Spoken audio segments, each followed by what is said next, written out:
Que faire quand il ou elle prend de la distance? La plupart des gens qui sont confrontés à ce scénario, ou dès lors qu'ils sont en couple et que leur partenaire décide de prendre de la distance, que cela soit d'une manière progressive, petit à petit, effectuer de moins en moins d'activités avec la personne avec laquelle on est, ou assez brutal, du jour au lendemain, la personne avec laquelle on est a besoin de s'évader, s'échapper pendant une ou plusieurs semaines. Quel que soit le scénario, la plupart des gens se comportent d'une manière qui semblerait logique, mais qui est complètement contre-productif. Laisse-moi m'expliquer. Dès lors que ton partenaire ou ta partenaire prend de la distance, quel est le comportement le plus classique? La personne va lui montrer à quel point on l'aime. Ah mais regarde comment je t'aime, regarde tout ce que j'ai fait pour toi, regarde ceci, regarde cela. Comportement classique qui a prouvé que cela ne fonctionnait pas, mais qui pourtant, on a tendance à se recomporter de la même manière, relation après relation. Si tu te souviens de ta dernière relation, où ton ex a pris de la distance à un moment donné, comment t'es-tu comporté? Est-ce que cette stratégie a fonctionné? Si cela n'est pas le cas, ne reproduis pas les mêmes erreurs de comportement. Je t'explique ce qui se passe. Quand ta partenaire, par exemple, décide de prendre de la distance, et que toi, tu lui cours après, ça peut pas fonctionner, parce que cette personne veut prendre de la distance. Ça veut dire que tu cherches d'une manière inconsciente, évidemment, parce que l'intention est bonne, mais d'une manière inconsciente, tu veux lui forcer ta présence. Chose qui est normale, parce que tu as envie de passer du temps avec, et tu as envie de continuer de passer du temps avec cette personne qui prend de la distance. Sauf que, en la suivant, en lui montrant toutes tes qualités tout le temps, en faisant en sorte de lui montrer tout ce que vous avez vécu ensemble, tout ce que vous avez fait ensemble, que fais-tu? Tu lui imposes ta présence. Tu ne lui donnes pas ce que cette personne recherche. Cette personne a besoin de respirer, pour quelle que soit la raison. Peut-être qu'elle t'a envoyé des signes au cours de ces derniers mois, ces dernières années, mais tu ne les as pas vus.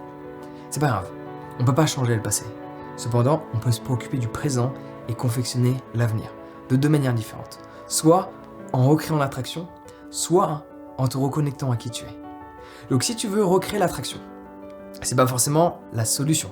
Parce qu'en fonction de si cette personne prend de la distance, il peut y avoir des raisons plus profondes que juste prendre un bol d'air frais. Que cela te plaise ou pas, peut-être que le meilleur des chemins qu'il faut que tu prennes n'est pas le plus délicat. Parfois, le chemin qui est fait pour nous n'est pas le chemin agréable. Peut-être que ça va faire mal qu'on va marcher sur ce chemin-là. Mais au bout du chemin, la destination en vaudra la peine. Ça, seule la vie pourra nous le dire. En attendant, si tu veux créer de l'attraction envers cette personne qui décide de prendre de la distance, le courir après ne va absolument pas créer cette attraction chez elle ou chez lui. Parce que tu es toujours considéré comme étant acquis. J'ai besoin de respirer, je vois que mon homme ou ma femme est toujours à cheval sur moi, bon, je peux prendre mon temps. Et au final, ça peut même gonfler la personne, ça peut la saouler parce qu'elle se sent oppressée par tes messages, oppressée par tes demandes, alors que si tu acceptes le scénario tel qu'il est dessiné à l'heure actuelle, qui est que cette personne prenne de la distance, tu acceptes ce comportement, ok? À partir de là, premièrement, cette personne va pouvoir respirer. Toi, c'est le moment de te préoccuper de toi. Et en te préoccupant de toi, tu vas pouvoir recréer cette attraction parce que cette personne va se dire « Ah, il ou elle n'est pas acquis, au final. Ah, au final, j'avais oublié à quel point cette personne avec laquelle j'étais est si géniale que ça. Je savais pas que tu avais telle compétence. Je savais pas que tu étais capable de faire cela. » Parce qu'en te préoccupant de toi, tu vas aller vers le nouveau. Tu vas créer de nouvelles compétences. Tu vas développer des compétences déjà acquises plutôt que de montrer à l'autre ce qu'elle sait déjà. Ouais. Et le gros avantage de ça, de cette technique pour recréer de l'attraction, c'est si jamais l'attraction n'est pas recréée chez l'autre, si jamais l'attraction n'est pas recréée chez l'autre, tu pourras construire un nouveau chemin, prendre une nouvelle direction, aller vers une nouvelle destination. Et peut-être que cette nouvelle destination sera encore plus belle que l'endroit où tu étais aujourd'hui. Seule la vie te dira.